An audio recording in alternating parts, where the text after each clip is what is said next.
இந்த கூட்டணிக்கு அழைக்கிறாருன்னு இவர்கிட்ட போய் யார் சொன்னா? ஒரு ஒரு துன்பத்துல ஒரு துயர சம்பவம் நிகழ்ந்து விட்டது.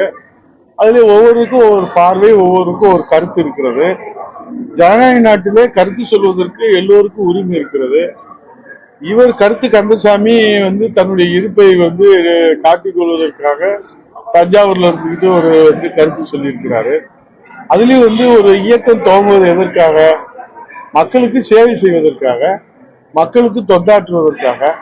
அது குறித்து ஏதாவது திட்டங்களை சொல்வாருன்னு பார்த்தா, இவர் எப்போ பார்த்தாலும் எடப்பாடியை திட்டுறதே வேலையா வச்சுக்கிட்டு இருந்தாருன்னா இதுக்கு எதுக்கு கட்சி? இப்போ அம்மாவனுடைய திருவுருவப்படத்தை கொடியில வச்சிருக்கிறாரு. ஆனால் அம்மாவுடைய சாவுக்கு காரணமாக இருந்த திமுக எத்தனை அரசியல் காழ்ப்புணர்ச்சியோடு பொய் வழக்கு போட்டாங்க. அந்த அரசையும் முதலமைச்சரையும் பாராட்டினது, புகழ் பத்திரம் வாசிக்கிறவரு எப்படி அதிமுக கொடுத்து கருத்து சொல்ல முடியும்? அப்பயே அந்த தகுதியும் அந்த அறிவையும் இழந்துட்டாங்கல்ல. எப்போ திராவிட முன்னேற்ற கழகத்தை பாராட்டணும், புகழணும், அதன் மூலியமா என்ன பிரதிபலன் அடையணும்னு நமக்கு தெரியாது, ஆண்டவனுக்கு தான் வெளிச்சம். ஆனா அது சொன்னதற்கு பிறகு நீங்க அண்ணா திராவிட முன்னேற்ற கழகத்தை பத்தி நாங்க எடப்பாடியார் யாரோட கூட்டணி சேர்ந்தா உங்களுக்கே கவலை, உங்களுக்கே வருத்தம், பாரதிய ஜனதா கட்சி யாரோட கூட்டணி சேர்ந்தா உங்களுக்கே வருத்தம், உங்களுக்கே கவலை, நீங்க தான் வெளியே போறேன்னு போயிட்டீங்க. அதுக்கப்புறம் கருத்து கந்தசாமியா நீங்க கண்ணை மூடிக்கிட்டு கருத்து சொல்றதுனால தமிழ்நாட்டு மக்கள்கிட்ட என்ன உங்களை நம்பி வந்த தொண்டர்களுடைய நிலையே கேள்விக்குறியா இருக்குது. நீங்க கட்சி ஆரம்பிக்கும் போது எத்தனை பேர் உங்களோட இருந்தாங்க? எத்தனை தளபதிகளா நீங்க வச்சிருந்தீங்க? அம்மா வளர்த்து விட்ட தளபதிகளா உங்க தளபதியா நீங்க அடையாளம் காட்டுனீங்க. செந்தில் பாலாஜில ஆரம்பிச்சுக்கோங்க, தருமபுரி பழனியப்பன், தங்க தமிழ்ச்செல்வன், இப்படி நீங்க தொடர்ந்து எடுத்துக்கிட்ட 18 சட்டமன்ற உறுப்பினர்கள் உங்களை நம்பி தானே கையெழுத்து போட்டாங்க. அவங்களுடைய அரசியல்ல பொது வாழ்க்கையில தலையெழுத்து என்ன? எத்தனை பேர் உங்களை விட்டு நீங்க கட்சி ஆரம்பிச்சதுக்கு பிறகு வெளியே போயிருக்கிறாங்க? எத்தனை பேர் வெளியே போறதுக்கு சுப முகூர்த்தம் பார்த்துக்கிட்டு இருக்கிறாங்க?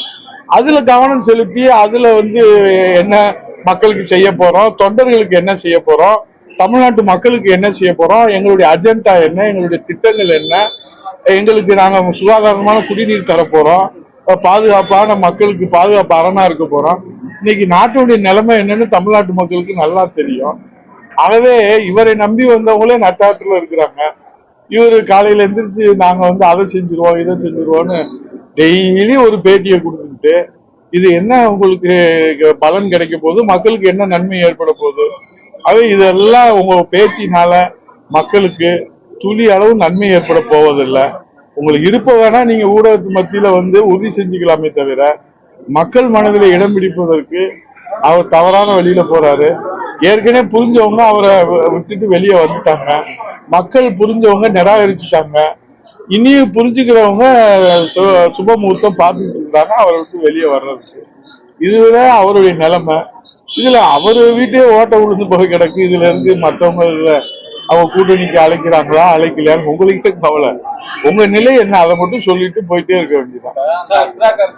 ஒரு விசாரணை குழு போட்டிருக்காங்க சார், அதெல்லாம் நியாயமா அந்த விஷயத்தை இது பண்ணுவாங்கன்னு அதிமுக நீதிமன்றம் ஒரு மாண்புமிகு நீதியரசர் ஒரு கருத்து சொல்றாருன்னு சொன்னா அதை நம்ம இப்ப அவங்க ஒரு தீர்ப்பு சொல்லியிருக்கிறாங்க. அந்த தீர்ப்பு அடிப்படையில குழு அமைச்சிருக்கிறாங்க. அதுல நியமிக்கப்பட்ட அதிகாரிகள் நியாயமான அனுபவத்தை கொண்டவர், நீண்ட நெடிய நடுநிலையான ஒரு அனுபவத்தை கொண்டவர் என்பது நீதியரசருடைய பார்வையில அதை அமைச்சிருக்கிறாங்க.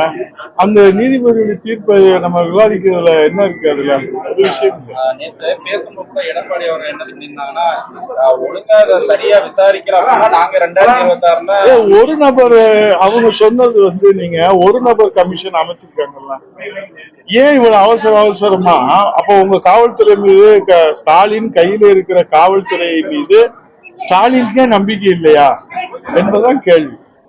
நீங்க ஒரு விஷயம் நடந்திருக்குது காவல்துறையில என்ன, அப்ப நீங்க எஸ்பி மேல நடவடிக்கை எடுத்திருக்கணும். எந்த காவல்துறை மீது நடவடிக்கை எடுக்கல. ஆனா காவல்துறையின் மீது நம்பிக்கை இழந்தது போல ஒரு நபர் கமிஷனும் நீங்க அமைக்கிறீங்க. அப்ப சிபிஐ விசாரணைக்கு போங்கன்னா அதுக்கு நீங்க அனுமதிக்க மாட்டீங்க. கள்ளக்குறிச்சி சம்பவத்துக்கு போகவே இல்லை, ஆனா சிபிஐக்கு நீங்களே பரிந்துரை செய்யறீங்க. இங்க போறீங்க, நிலவரத்தை பாக்குறீங்க, ஆனா சிபிஐக்கு பரிந்துரை செய்ய மாட்டீங்க.